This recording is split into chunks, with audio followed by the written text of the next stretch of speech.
राधे राधे दोस्तों, पौराणिक कथाओं के क्रम को आगे बढ़ाते हुए आपका स्वागत है मेरे चैनल सिम्बा रिलीजियस पर। तो दोस्तों, आज हम इंदिरा एकादशी के पर्व के बारे में कथा सुनाएंगे और उससे होने वाले लाभों के बारे में भी चर्चा करेंगे दोस्तों। तो चलिए कथा को आगे बढ़ाते हैं।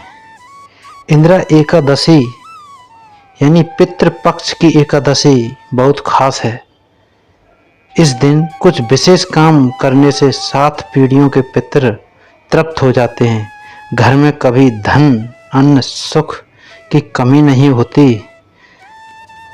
वंश वृद्धि के लिए इंदिरा एकादशी पर दोपहर में पीपल के पेड़ की पूजा करें, परिक्रमा लगाएं और फिर शाम को पीपल के नीचे दीपक लगाकर पितृ सूक्त का पाठ करें।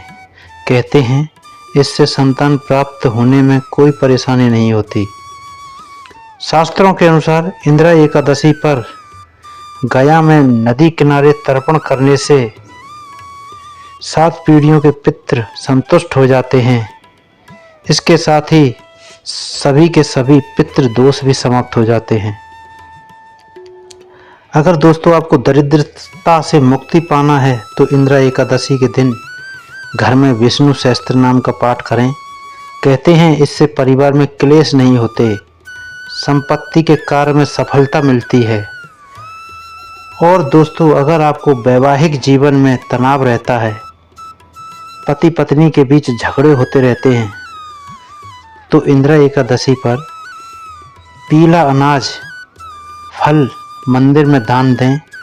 इससे शादीशुदा जिंदगी में खुशियां फिर से लौट आएंगी दोस्तों। और दोस्तों, इंदिरा एकादशी पर सूर्यास्त के समय तुलसी के समक्ष घी का दीपक लगाकर ओम वासुदेवाय नमः मंत्र का जाप करते हुए तुलसी की 11 परिक्रमा लगाएं।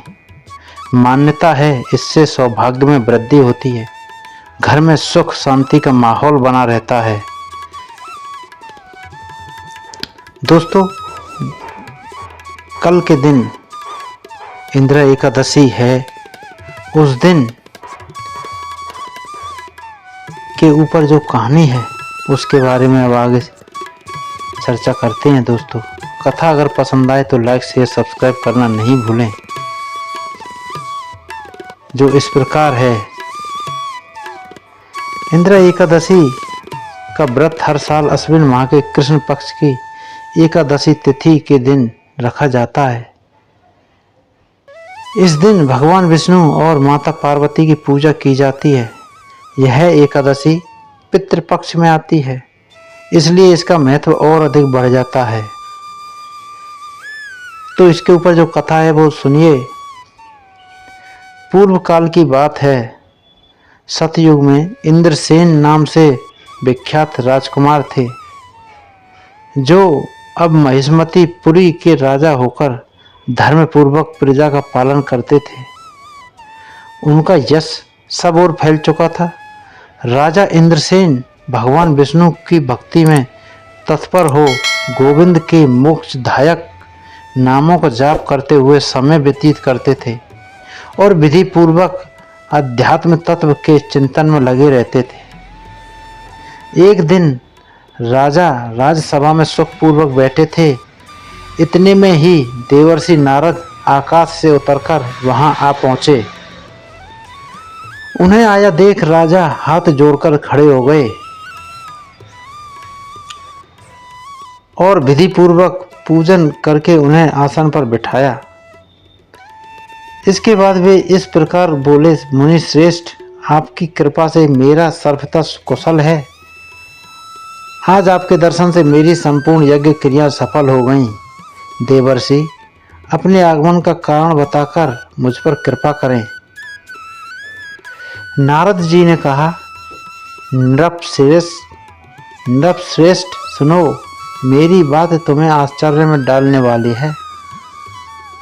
मैं ब्रह्मलोक से यमलोक में आया था।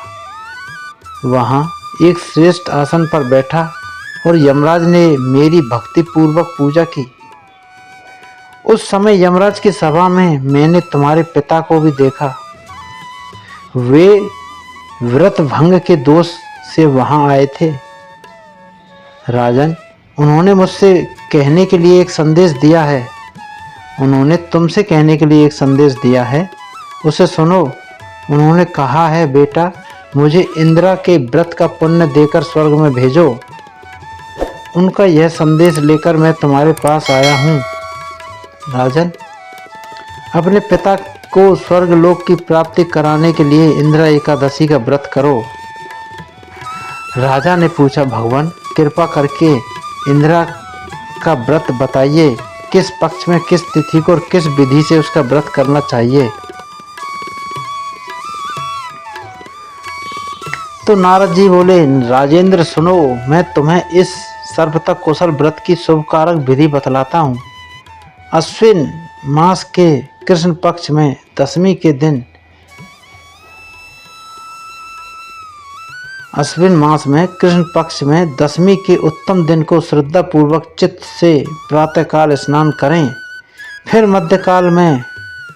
मध्याह्न काल में स्नान पर एकाग्रचित हो एक समय भोजन करें तथा रात्रि में भूमि पर सोएं। रात्रि के अंत में निर्मल प्रभात होने पर एकादशी के दिन दातुन करके मुंह धोएं। इसके बाद भक्ति भाव से निप्रांकित मंत्र पढ़ते हुए उपवास का नियम ग्रहण करें। हे कमल नयन भगवान नारायण, आज मैं सब भोगों से अलग हो निराहार रहकर कल भोजन करूंगा, आप मुझे शरण दें। इस प्रकार नियम करके मध्याह्न काल में पितरों की प्रसन्नता के लिए सालग्राम शिला के सम्मुख विधि पूर्वक श्राद्ध करें तथा दक्षिणा में ब्राह्मणों का सत्कार करके उन्हें भोजन करावें। पितरों को दिए हुए अन्न में पिंडकों को सूंघकर विद्वान पुरुष गाय को खिला दें। फिर धूप और गंध आदि से भगवान हविकेश का पूजन करके रात्रि में उनके समीप जागरण करें।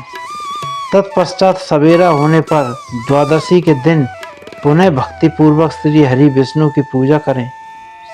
इसके बाद ब्राह्मणों को भोजन कराकर भाई बंधु नाती पुत्र आदि के साथ स्वयं मौन रहकर भोजन करें। राजन, इस विधि से आलस्य रहित होकर तुम इंदिरा एकादशी का व्रत करो। इससे तुम्हारे पितर भगवान विष्णु के बैकुंठ धाम में चले जाएंगे। नारद कहते हैं, राजन, राजा इंद्रसेन से ऐसा कहकर देवर्षि नारद अंतर्ध्यान हो गए। राजा ने उनकी बताई हुई विधि से अंतपुर की रानियों, पुत्रों और भृत्यों सहित उस उत्तम व्रत का अनुष्ठान किया। कुंती नंदन,